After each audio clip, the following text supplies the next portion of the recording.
reba numva umutwe uzi kureba aba bantu uyu muntu ntago banamugeragaho yageragaho namugeragaho akambwira ati runaka na runaka no banyeze Imana izabaho umugisha nubwo nge ndumva ubuzima buri kunshika ariko abantu abamugeragaho ndabazi ariko icyambabaje umunsi yitabye Imana nabonye abantu bashore bagenda amamodoka habaga hari imodoka yanjye gusa nkabona none nagezeyo mbona hawuzuye imodoka nka 200 none se iyo umuntu ko ari njye wahageraga gusa nkaba mbona abantu bakunda umuntu bapfuye kuruta umuzima. Abadukurikira bose ntimunyumve nabi, ndavuga abanyarwanda hano Mozambique bakunda umuntu wapfuye kuruta ko yaba ari muzima. Ariko reka mbabwire mbahe n'isomo ry'umunsi, uzagerageze gukunda umuntu mwereke urukundo akiri muzima, kuko yapfuye ntago abireba, ntago abiha agaciro, nta mugisha bagusabira. Wowe wagiye kenshi kwifotozayo, wagiye kugira abantu bakubone, babone kugira umutima mwiza, ibi babyita kwishushanya kenshi. Nge nuza kunkunda napfuye uzambona.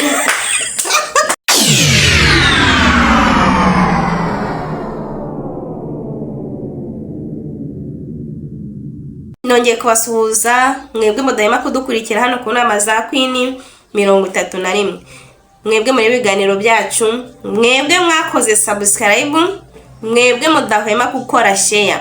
Ndabasuhuje aho muherereye hose, mbifurije amahoro y'Imana. Abameze neza rero Imana ikomeze babi hafi, mukomeze kumererwa neza. Abatameze neza namwe Imana ibabe hafi, ibiyereke ibigenze neza, aho bitameze neza ibigenze neza. Hano ni ku nama za Queen 31. Ngewe ndi Queen. Niba ugeze hano bwa mbere, reka nkubwire ibyo tunyuzeho kugira ngo ubashe gukora subscribe.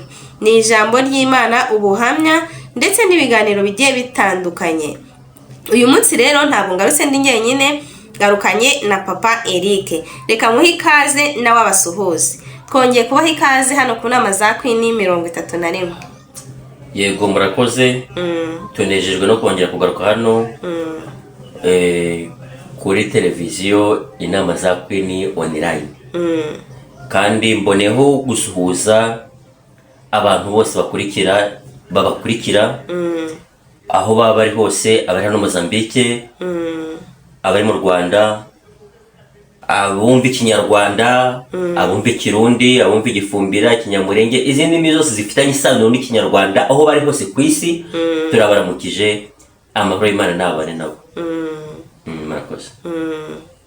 Uyu munsi rero tugarutse n'iki? Tugarutse tugeza kuki abadukurikirana ku nama za Queen 31. Cyambere hari umuntu watwandikiye avuga ngo tuzavuge ku kintu tuba dutangiye gukomozaho cy'uburyo ki abanyarwanda bari hano Mozambique ngo bakunda ngo umuntu wapfuye kuruta uko bakunda umuntu ukiri muzima.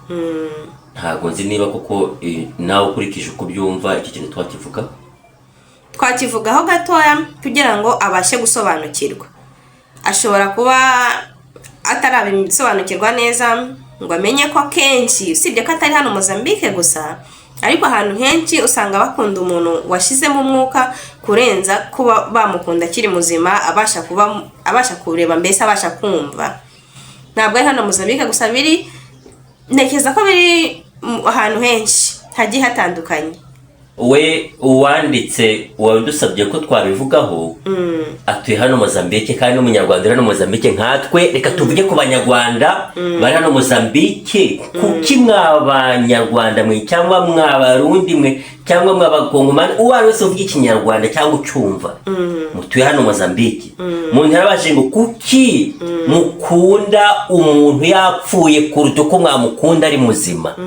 Ubwo nicyo tugiye kuganiraho. Ubwo ariko kandi namaze nkibaza gatoya, tujye dukomora icyo n'ingasiri. None se ubundi hari ushinzwe kwita ku wundi?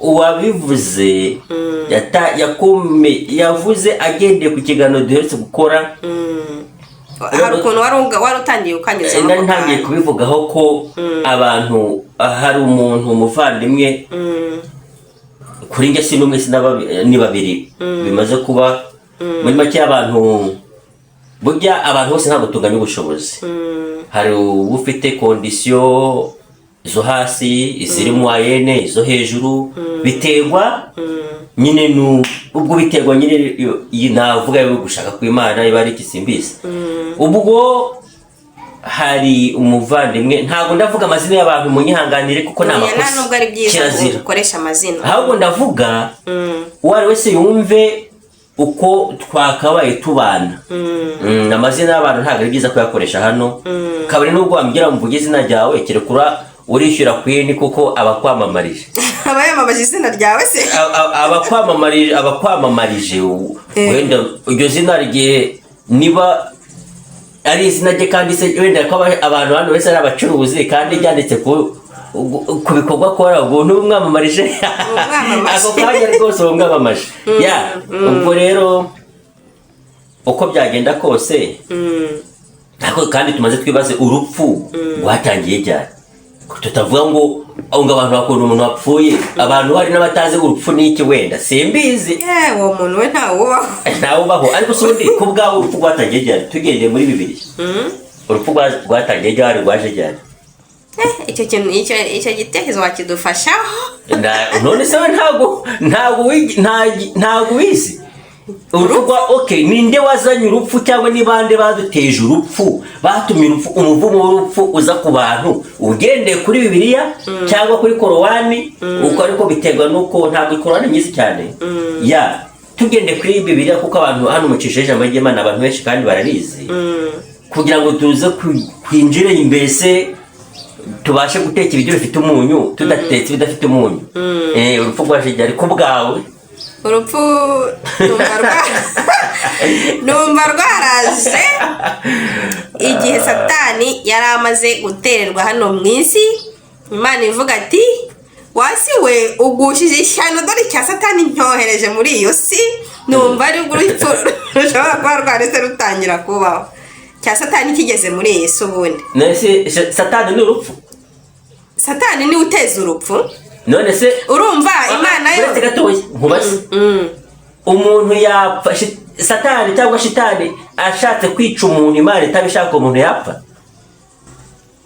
ko bwawe Imana yakurinze Satani ashaka kukwica muri make umwanza guciriye akobo Imana ikagucira kanzu aho umwanzi yakubasha Imana ishobora kubyemera ati gute yemeye yuko yo bageragezwa abana be bamushiraho umugore waramuta ariko Imana niyo yari yemereye Satani ati mugerageze icyo utemerewe ni ubugingo bwe gusa ubwo rero Imana ishobora kwemera ko umuntu apfa ariko ubugingo bwe ikabugumana ariko reka tujye reka ariko sinkugore reka twagure ibitekerezo gatoya ariko abadukurikira ntimunyuve nabi nanjye nemera Bibiliya ku bwawe hari abavuga ngo reka tuvuge ngo hari abavuga ngo ntabwo Yobu yabayeho ngo ni igitekerezo ibyo bintu urabyemera oya njye numva yarabayeho yaratuye muri kunyumvira paperi ariko umbaza naho Yobu yaratuye abazi Bibiliya batubwiye muri komantere Yobu Bibiliya ivuga ko yaratuye kuko iyi si iyo tugendeye ku karita ya geography yerekana Bibiliya uko ya kera niyo isezerano rya kera n'iryubu umuntu abasha kubona za Palestina akabona Egypt ubivuga ubona Afrika yose kuko nka Egypt iri muri Afrika nyine ukabona za Palestina za Iran za Misiri za ibihugu by'Uburayi urabibona ukaba wabasha kurokariza ukamenya neza localisation icyerekezo ntawe uzi Bibiliya tubwire muri komantere aho Yobu yaba yarigeze aturana ubwo baraza kutubwira ababizi aho yaratuye niba bishaka kubamenya abantu bize teologiya rwose mudufashe mutubwire ahantu Yobu yaba yarigeze atura kugira ngo duhinyure wa wundi wavuze ko Yobu atabaye hari igitekerezo abize teologiya muzadufashe muduhe ibitekerezo haba kuduhamagara cyangwa uko mukunda kubikora cyangwa muri commentaire. Ya reka twikomereze kugira ngo turi gusasira icyo tugiye kuvugaho. Ubwo Yobu birangiye ariko tutamenye igihe urupfu rwatangiriye. Nyine noneho ndi gushaka kwerekeza kuko aho turacyari muri Bibiliya buriya kuko Yobu niwo muri Bibiliya. Muri Bibiliya tujye mu tangiriro Adamu na Eva Imana yabahaye amategeko, yabahaye yaremye itegeko, yabahaye inshingano, ibaha ibyo bemerewe n'ibyo batemerewe. Siko Bibiliya ibivuga. Babwira ko izi mbuto mutagomba kuzirya. Babwira ko uru ni mururya no gupfa muzapfa. Umunsi mwaruriye no gupfa muzapfa. Noneho nubwo ntazi ngo nduruhere urubuto, iri bari pome, niba ari naranja, niba baruzi, niba abandi Adamu na Eva. None se nibo banditse Bibiliya? Nibo bazi urwo rubuto Imana yari yababujije ngo nuru. Ahubwo se wowe ntuzi Bibiliya ntabwo wawuruzira? Njye ntabwo nduzi. Ariko menye Bibiliya se yavuze urwo rubuto ngo rwaruruhe. Uzatubarize pastor wawe, pastor cyangwa padiri, aho usengera simazi sindangombwa kugira amamenye. Ese urwo rubuto rwaruruhera? Ako ni agaciro ariko uzabibaza cyangwa ababizi nabwo batubwiye muri commentaire. Nuko inzoka iraza irashukashuka umudamu ararurya, ubwo Imana irarakara n'umuvumo ko bagomba kubaho bagasaza bagapfa kuko barenze ku tegeko, nibo batuzaniye umuvumo w'urupfu. Ariko se bari kuzabaho iteka? Ni ikibazo cyo kwibaza. Niyo mpamvu iyo hatabaho kurenga ku makuru kuri iryo tegeko Imana yari yababwiye, wa mungana ubundi bari kuzabaho iteka ryose. Hari umuntu wampamagaye arambwira ngo muzakire ikiganiro mbaza nkubaze. Icyo kiganiro mbaza nkubaze ni ibintu abantu bibaza kugira ngo muri commentaire abantu bunguri batange ibitekerezo. Mbaza nkubaze tuzayitangira mu minsi iri imbere. Mbaze nkubaze nanjye ntabwo mbizi. Iyo badacumura mbaza nkubaze. Ese bari kuzabaho igihe cyose? Ese abantu bari kororoka bakabasha gukwira isi iyo ntiyuzure? Ku isi yakuzura niko ngira.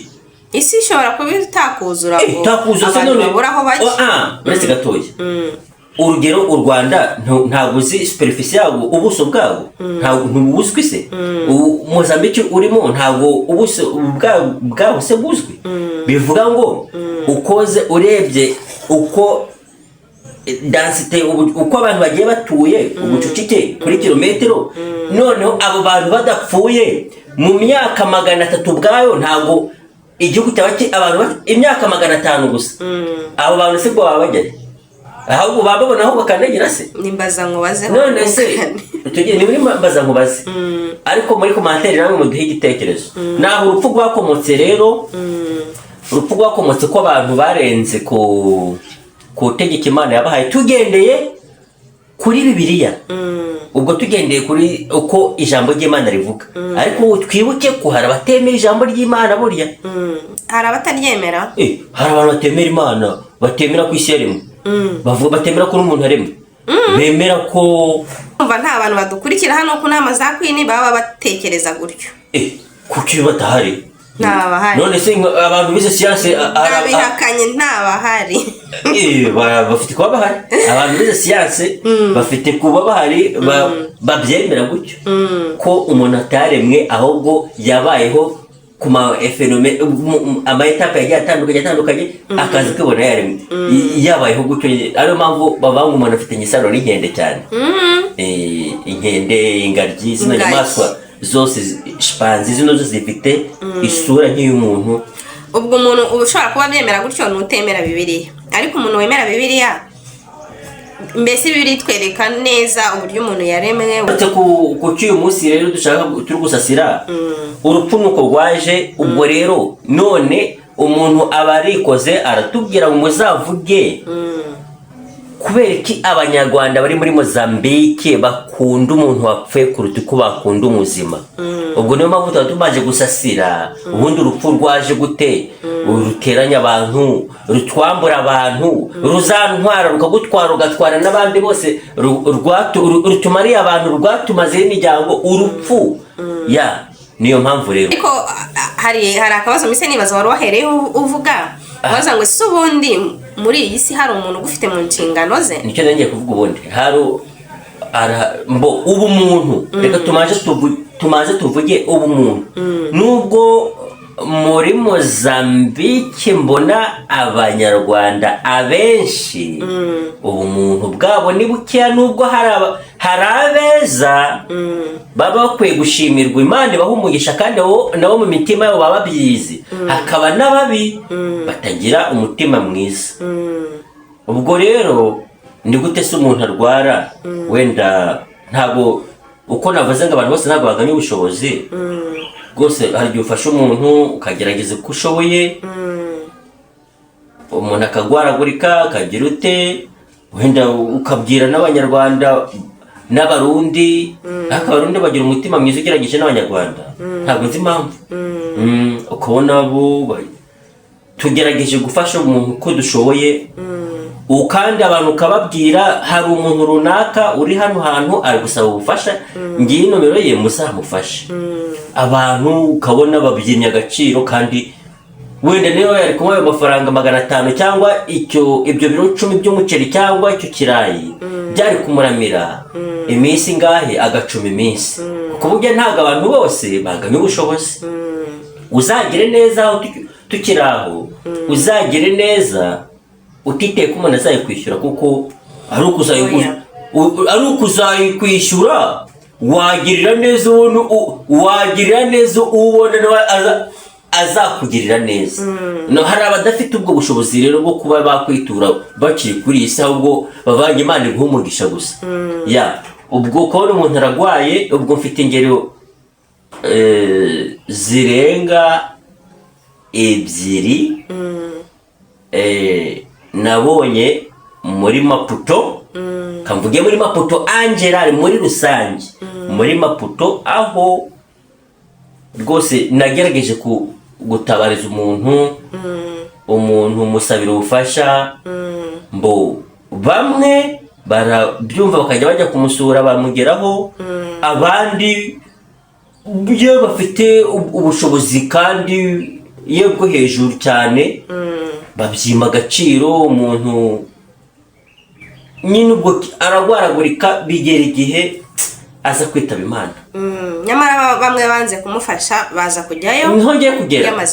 ngiye kugera twaragerageza igishoboka nyine, kuko ntabwo turi Imana burya ngo tureme ngo ukoreho urupfu, kuko urupfu ujya nanjye ruzantwara, n'undi utwumva nawe ruzamutwara. ntirugira isaha, ntirugira igihe, isaha iyo yose umuntu yatambuka. kuko kuri iyi si navuze ko turi abagenzi wacu, kubabyizera ntabwo ari hano, ni mu bundi buzima. hano turabatambuka. ubwo rero wakabaye wagira neza utitaye ko abantu barayikwitura cyane kuri abo badafite ubushobozi. umuntu ubwo naricaye ndatekereza umunsi umuntu apfuye, mbona noneho bantu bafite ubushobozi bakujya bagenda bakajya bakararayo, bakarara banywa, bakagira byarambabaje. naricaye ndareba, numva umutwe urandiye. uzi kureba aba bantu, uyu muntu ntabwo banamugeragaho, yageragaho namugeragaho akambwira ati runaka na runaka no banyeze, Imana izabaho umugisha. nubwo njye ndumva ubuzima buri kunshika, ariko abantu ababugeragaho ndabazi. ariko icyambabaje umunsi yitabye Imana, nabonye abantu bagenda amamodoka, habaga hari imodoka yanjye gusa. nkabona none nagezeyo mbona hawuzuye imodoka nka 200. none se iyo umuntu ko ari byo wahageraga gusa, nkaba mbona abantu bakunda umuntu bapfuye kuruta umuzima. abadukurikira bose ntimunyumve nabi, ndavuga abanyarwanda hano Mozambique bakunda umuntu wapfuye kuruta ko yaba ari muzima. ariko reka mbabwire, mbahe n'isomo ry'umunsi. uzagerageze gukunda umuntu, mwereke urukundo akiri muzima, kuko yapfuye ntabwo abireba, ntabwo abiha agaciro, nta mugisha bagusabira. wowe wagiye kenshi kwifotozayo, wagiye kugira abantu bakubone, babone kugira umutima mwiza. ibi babyita kwishushanya kenshi. nge nuza kunkunda napfuye uzambona. Nuza kunkunda napfuye uzambona. Rwose mw'abantu mudukurikira tubaha agaciro, muraba agaciro. Abafite umutima mwiza Imana ibaha umugisha kandi iba ukomereza rwose. Abafite umutima mubi wo kujya kwifotoreza ku muntu wapfuye mukajya mukambara amakote mukagira ute mukagaragara nk'abantu b'abatagatifu kandi abera buzuye urukundo kandi umuntu yaratatse ntimumurebe. Kandi namwe ayo mafaranga mufite muzayasiga kuko twese ibyo dufite tuzabisiga ntabyo tuzajyana mu mva. Hariya tuzajya ni muri metero ebyiri. Uwagize amahirwe utayagize kandi nabwo akaba upfuye abapfuye ubundi urupfu rwose ni urupfu niko ugenda ibibara aho bagushyingura hose uwapfuye aba yapfuye. Nuko mbyumva. Sinzi impamvu bakuru batubwira habayeho amarimbi ko bakusanya abantu bakabashyingura ahantu hamwe. Wenda niba umuntu yapfuye baramushyinguye iruhande we wenyine yicwa n'irungu akabura aho baganira simbizi. Ibyo byabengwa n'umuntu, nta muntu wapfuye ngo agaruke atubwire. Ariko ku bwanjye kano kubivugaho cyane kuko simbizi. Ahantu utari wagera ntabwo uvuga ibyaho. Ntabwo uvuga ibyaho kuko ntubizi. Niyo mpamvu nkunda kubwira abanyarwanda bari no Mozambique kuko ndabazi nanjye. Abanyarwanda bari no Mozambique harimo abagira imitima mibi, harimo abagira imitima myiza, ariko ufite umutima mwiza Imana imuha umugisha kandi umwongerere. Tugendeye kuri Bibiliya nubwo ntazi Bibiliya cyane, ni kwa kundi ugirira umuntu neza utitaye ko azayikwishyura. Ndabeshe ubwo niko kwa mbere, ubwo niko rukundo original. None se hari abanyarwanda n'abarundi badafite ubushobozi, ukabona umuntu muraturanye n'urugero cyangwa se ukamenya amakuru ye ahantu atuye runaka, no kubona umunyu biri kumugora. Wenda ntabwo yabasha kugira umugisha wo kugira iduka, no kugira akazi ntabifite. Ukabona wenda wowe ukaba wamara wenda ukaba utamuha reka mvuga akantu koroheje n'agake, ukaba utamuha ikiro cy'umunyu cyonyine, ukaba utagikura mu duka ngo ugihe mugenzi wawe. Kandi akubona abana baragwaye ukabimenya ko abana be bagwaye, kandi wenda nubwo hano kuvugwa ari ubuntu kwa muganga ukamenya ko hari kenera igikoma, utwana turaho ngaho umuntu akagira aho agwaza bwaki. Mw'abanyarwanda mwe kuki mugira imitima mibi?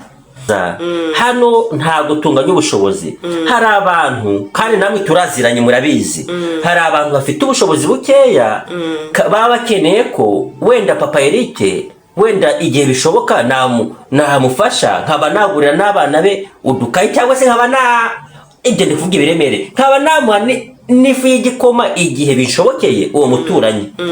Noneho wenda umuntu ukamenya ko agwaye. Ndavugira uyu munsi ndi kuvugira abantu badafite ubushobozi b'abanyarwanda, badafite ubushobozi b'abarundi, badafite ubushobozi b'abakongomani, mbese abanyamahanga bari hano bavuga ururimi rwacu noneho badafite ubushobozi. Nibo ndi kuvugira ndi kugira ngo mutazajya mujya kubifotorezaho umuntu amenye ko yarwaye noneho umunsi yitabye Imana kandi umuntu yaratatse, ariko kuko mutari mu kigero kimwe, mutari mu cyiciro kimwe, nta modoka agira, barukagaza n'imodoka yuzuye ibintu ngazayiparikaho, utazagira ubukwe ngo aze noneho yarwara akabura umuntu umwitaho. Ariko birababaje, ni ukuri. Ntujya ubona ko agiye umuntu avuga aseka? Ibintu byarambabaje maze kubibona kenshi. Noneho aho kugira ngo ndizwe nuko umuntu yitabye Imana mbere na mbere, nareba kuntu wenda abo byashobokeye twagerageje kidushobokera ko wafasha umuntu akiri muzima ukamwereka urukundo, ukabona babandi wagerageje kubwira ati nyaboneka mufashe runaka, bakanga kubiha agaciro. Afite ku munsi aranguza ikamyo y'ibintu, urangura buri munsi utakuramo igitunguru kimwe ngo ugifire uwo muntu abana be babashe kurya, ahubwo umunsi yitabye Imana ukabona mu rwana amanuza kuri WhatsApp cyangwa se ukabona batangiye ngo bakoze groupe ngo bari mu gukora ngo ayo magroupe yanyu ngo zo gufasha amafaranga bohereza mu mafaranga yo kubona ngo ngende ndatanga y'ibihumbi 20 kandi umuntu apfuye ageza hapfa abana be baragwaye bwaki utarigeze umusura nta nagasafuriya ko guteka amagira ukajya mu rusengero umukene w'umuhanya muturanye nta kintu bamumarira haleluya zikaba igihumbi kuri umukristo wo kugira ngo umukristo gucyo nabireka ntago nkunda umuntu nugira urukundo ntuzaze mbere na mbere kuruha nukenera gufasha niba sizi ko nge mfite umunyu kuki ukunzanira imyunyu kandi uzi ko nyifite kandi uzi ko ari umuturanye utabashe kubona nirobo ry'umunyu mukabinjyarya ubwo ntago ari urukundo simbabujije gusabana muzasabane ariko ibintu byo kuza kwifotoreza ku muntu w'umukene tugahurirayo twaragerageje kumutabariza mwaranze kumutabara umunsi yapfuye ugasanga mu magroupe habawe hahiye mwigeza abantu bagira umutima mwiza ibyo ndabyanze ibyo si byiza nubwo narekeraho ngira ngo aba bantu buriya hari ibintu bibabaje byarambabaje n'ukuri ibi bintu birababaje si byiza mu bikosore abafite umutima wo gufasha mukomerezaho kuko nta Imana abantu bose yashimye ko bareshya nuko intoki zitareshya n'uwo nguwo ubayeho mu buzima bwo buciye bugufi cyane nawe Imana iramuzi nubwo yapfa nyine Imana iramwakira ariko ubwo ngira ngo ubutumwa bwumvishe abo mbwiye bumvishe kandi abo gukusuka bo kuza kwifotoreza ku muntu igihe abantu bamutabarije urabimenye none ubwo urukundo ugiye kurugaragaza kugira bakunde bambone ibyo ni bambone ntabwo ari urukundo ni bambone urukundo tuvuga gusabana ni byiza tujye dusabana dusurane tugire ute ariko ubwo navugiraga babandi baciye bugufi cyane batabona kivurira mujya kwifotorezaho mutarabafashije bakiri bazima murakoze narangije ubwo wo kumva yumvishe kuvuga menshi siko kuyamara mbese wahise usoza narangije kuko abanyarwanda mugira umutima muri Mozambique mugira umutima mubi nubwo atari mwese hari abafite umutima mwiza Imana ibaha umugisha abafite umutima mubi wo kujya kwifotoreza ku bantu barabatakiye abantu twaragejeje kubamenyesha ko runaka bayeho nabi akageraho yitaba Imana mukajya kumwifotorezaho muzabireke ariko ubundi nta nubwo byakunda kwisibaho abantu beza gusa kuko niba Satani ari hano mu isi Imana aramusize hano mu isi kavuga ati wasugushije ishyano urumva bafite umutima mubi bagomba kubaho kuko Satani ntabwo aba yicaye usibye ko aka kanya icyo twakora twasenga Imana ikabahindura ariko bagomba kubaho ntabwo uciye mu ijambo njyewe simbyanze ntabwo nanze ko abantu dusabana ni byiza tugomba kubikora naba mvuye mu kazi nduhutse ngafata umudamu wanjye tukajya gusura runaka waba ufite imodoka tukajyamo utayifite kandi nawe agareba agatega nta kibazo tugasurana ibyo babyita gushyikirana ibyo ni ugushyikirana mbo ariko uyu munsi buriya muntu yatumye numva ko nakora ubuvugizi bano bantu badafite ubushobozi kandi twese turi mu mahanga ahubwo ugasanga mufite imitima mibi yo kuryana gusa ariko kandi umuntu udafite ubushobozi kuko muzi ko atazazana iyo modoka irimo ibintu kuko uzi ko nta bushobozi afite nyine mugazahengera yapfuye ngo nturajya kumufasha kugira wifotoze ibyo si byiza murakoze nabashimiye kuba mwantumiye umunsi ngewe nkunda kubwira abantu bumva kandi nanjye njyarya uyu munsi nageragezaga kuvugira hari abarundi hari abanyarwanda hari abakongomani hari abantu tuvuga ururimi rumwe wenda reka tumanze tutanga ubuvugizi ku bantu bumva ururimi rwacu kuko bujya umuntu hari isano hagati y'abantu bumva ururimi rumwe urukundo gerageza kugwereka umuntu akiriho kuruta uko uzarumwereka yapfuye niyo mpamvu abantu bavuga ngo mukunda bapfuye kuruta uko mwakunda bazima ngerageje kuvugira babandi rwose nyaboneka wa muntu ufite umutima mwiza we igihe ubona umuturage cyangwa ukamenya ko hari umuntu ukeneye ubwo bufasha bwawe uzagerageza ibigushobokera, ntuzajye kure mu buzima bwe, ariko uzagerageza igishoboka ugikore. ubwo bintu byo kujya kwifotoreza kuri uwo mukene witabye Imana warabimenye mbere ntujyeyo, kugira muri groupe bamenye ko ufite umutima mwiza, aho utabaje kuba amafaranga 100 ngo urajya gutangira 20, ubwo wabaye umukirisitu. Yewe ubukirisitu we bwarorera. Sawa mwakoze. Ariko se mbere yuko dusoza ko ndi gusoza ukaga ko soza nta kibazo, reka dusoreze hano. Ni ukuri ikiganiro mugisharinge abafite umutima mwiza, aho mbeshye uwumva mbeshye atere comment, niba ukenera n'ingero ndaziba namwe ubwanyu murazizi.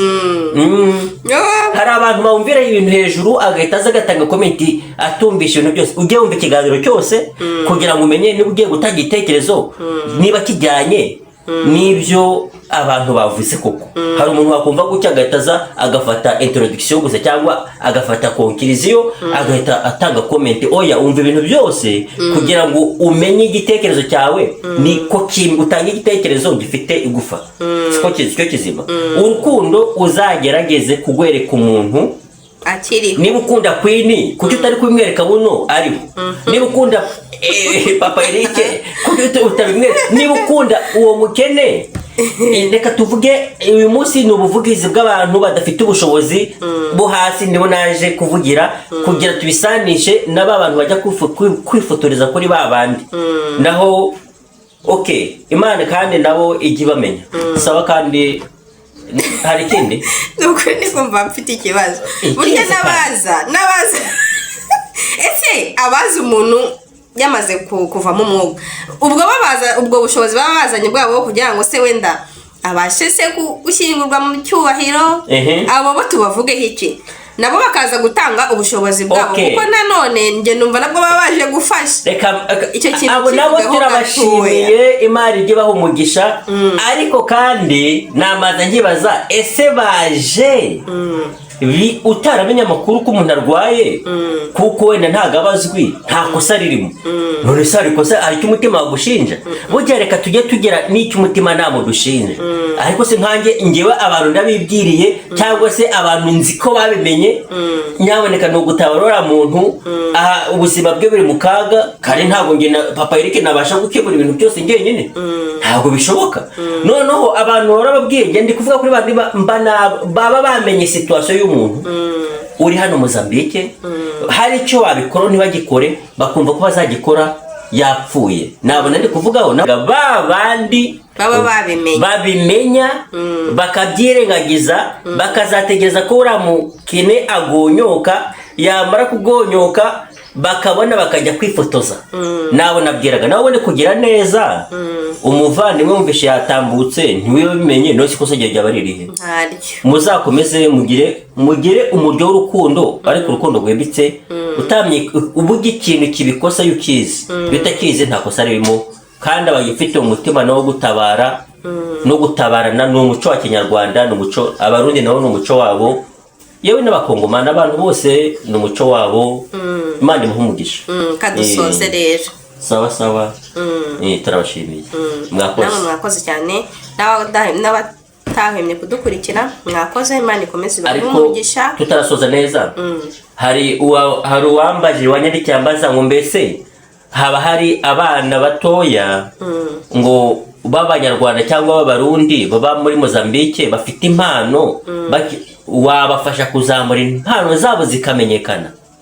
Ndavuga nzababariza, aho igihe nkubajije uzajya ubitekerezo hasigaye nyuma ugira ibibira abantu bawe. Ndangiza nze ngusubiza, ubwo tuzabisubiza mu kiganiro kindi kizakurikiraho. Kandi haba hari nomero zawe ne? Ujye ushyira nomero zawe kubyo nawe ubwo bakwibwira kuruta uko babimbwira, kuko abantu benshi nabo agenda n'uwabikenera yakwandikaho muri comment. Nta kibazo hose twabibona. Imana ikomeze kubaha umugisha rero. Mwakoze kubana natwe, ntimwibagirwe gukanda subscribe, share na comment. Usige comment utubwire igitekerezo cyawe. Imana ikomeze kubaha umugisha.